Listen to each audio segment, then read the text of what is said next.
اعوذ باللہ من الشیطان الرجیم بسم اللہ الرحمن الرحیم۔ مضراب چاہیے دل انسان کے ساز کو۔ اس دنیا میں جتنے بھی انسان ہیں ان کے درمیان کچھ چیزوں میں اختلاف پایا جاتا ہے، جیسے کہ مذہب، کوئی کسی مذہب کا فالوور ہے، کوئی کسی مذہب کا فالوور ہے۔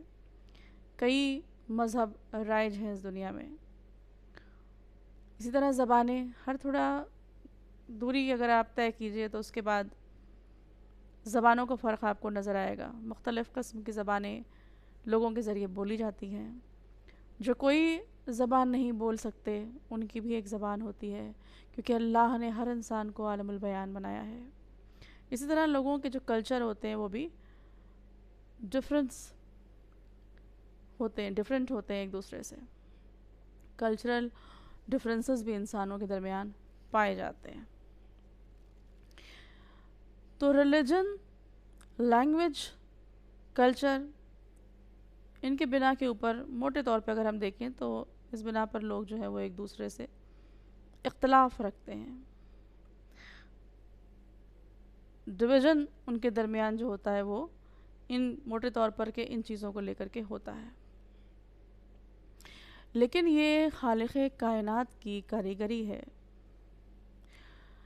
کہ انسانوں کی زبان بھلے ہی مختلف ہو، انسانوں کا مذہب بھلے ہی مختلف ہو، انسانوں کا کلچر بھلے ہی ایک دوسرے سے مختلف ہو، لیکن انسانیت کی زبان ایک ہوتی ہے، انسانیت کا کلچر ایک ہوتا ہے، انسانیت کا مذہب ایک ہوتا ہے۔ انسانیت کی زبان یعنی کائنڈنس، کمپیشن، محبت، لو، ہمدردی، رحم دلی۔ انسانیت کا مذہب یعنی عدل، انصاف، ظلم کی مخالفت، اور انسانیت کا کلچر یعنی ایک دوسرے کے ہیومن رائٹس، ایک دوسرے کی ڈگنیٹی کی رسپیکٹ انسان کو کرنا چاہیے، اور ڈیسنٹ اور آئیڈیولوجیکل ڈفرینسز کو ویلیو دینا۔ یہ ہے انسانیت کا کلچر۔ تو انسان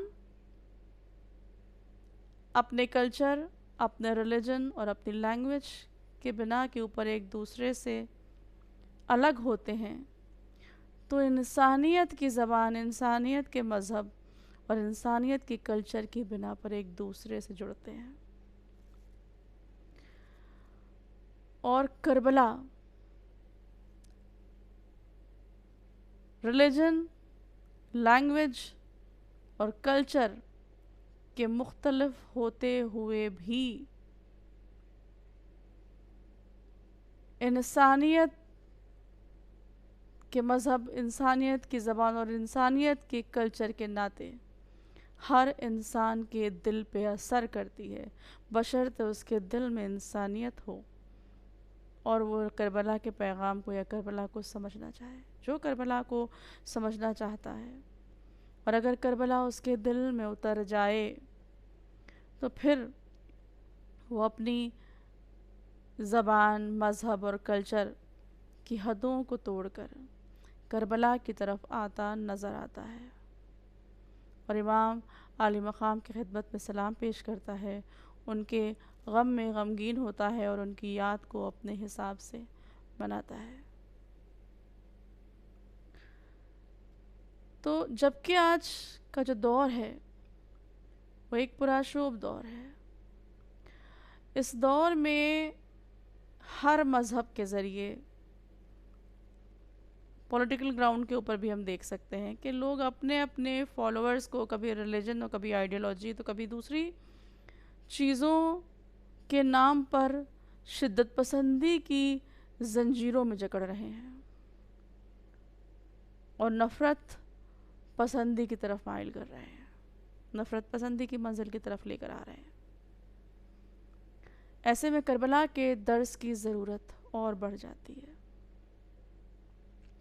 بات توحید پر یقین کامل کی ہو، بات توحید پر یقین کامل کی ہو، یا پھر انسانی اقدار کی معراج کی ہو، کربلا سے بہترین درس اور کون دے سکتا ہے؟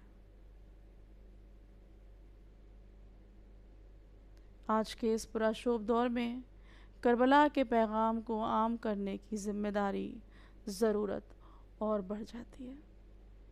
وہ لوگ جو کربلا کو فراموش کرتے ہیں یا کربلا کو نظر انداز کرتے ہیں، ان کی غلطی سے ان لوگوں کی غلطی کسی حال میں کم نہیں ہے جو ذکر کربلا تو کریں لیکن مقصد کربلا کو بیان نہ کریں۔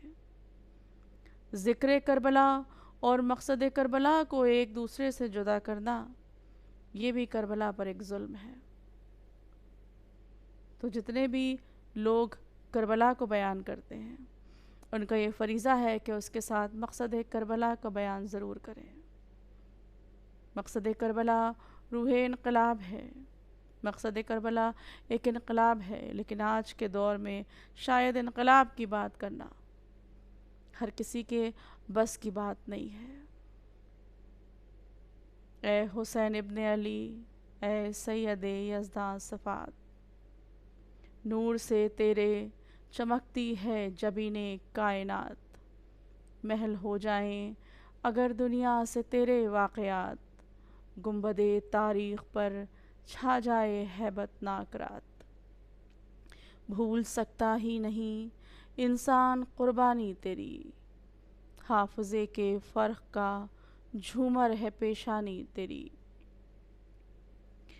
پھر بشر کے ذہن پر عکس جنوں ہے یا حسین، پھر بشر کے ذہن پر عکس جنوں ہے یا حسین، پھر حقیقت رہن احوام و خضوع ہے یا حسین، پھر دل اقدار نازک غرق خوں ہے یا حسین، پھر بشر باطل کے آگے سرنگوں ہے یا حسین، آ دل انجام کو پھر گرمی آغاز دے، اے بہادر وقت کی آواز پر آواز دے، دیکھ پھر قعر جہنم بن چکا ہے روزگار، دیکھ پھر قعر جہنم بن چکا ہے روزگار، آنچ میں غلطیدہ ہے پھر خیمہ لیل و نہار، پھر زمیں پر حکمراں ہیں با ہزاراں اقتدار، آتش و دود و دخاں و شعلہ و شرق و شرار، زندگی ہے برسر آتش فشانی یا حسین، زندگی ہے برسر آتش فشانی یا حسین، آگ دنیا میں لگی ہے آگ پانی یا حسین۔